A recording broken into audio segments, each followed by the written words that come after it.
Шиндап тастаған ана. Әкімшіліктен звондапты. Жалау көтермеңдер деп. Өз елімізде осындай не қылып жатырмыз.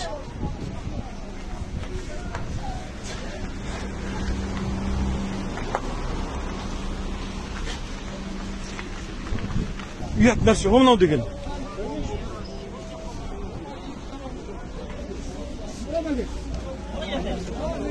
Ақын біз Қазақстанда жасап жатырмыз ғой, Россияда емес қой.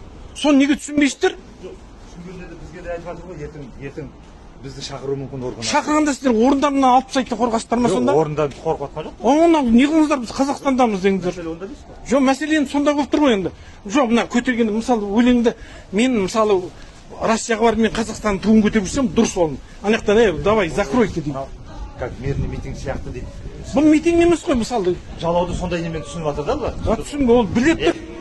Бұлар специально өздерінің саясатын құрып жатыр мына жерде. Бұл жамандық емес қой.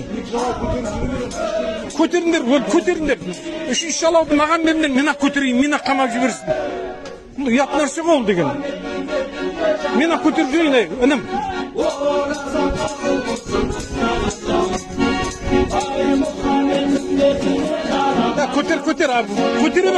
Көтере бер, не қыласың?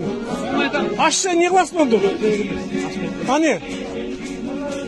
Оны сен өлеңдігін көтер, өз елімізде жүріп, өз жалауымызды көтере алмасақ.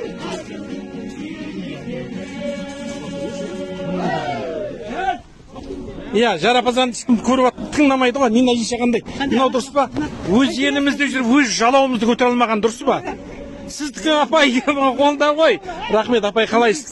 Қажа апай, мен оқытқансыз мені талай. Мына жалауды неққанда мен ішім күйіп атқаны. Жинап тастаған ұқсат жоқ әкімнен дейді. Біз Ресейде жүрген жоқпыз. Ресейде жүрген жоқпыз, Украинада жүрген жоқпыз. Әкім сондай деп жатыр дейді. Ұқсат жоқ, мына Қазақстанда жасап жатырмыз. Мына қараңыздар туды. Мына бетін түсірмей-ақ қояйын іннің.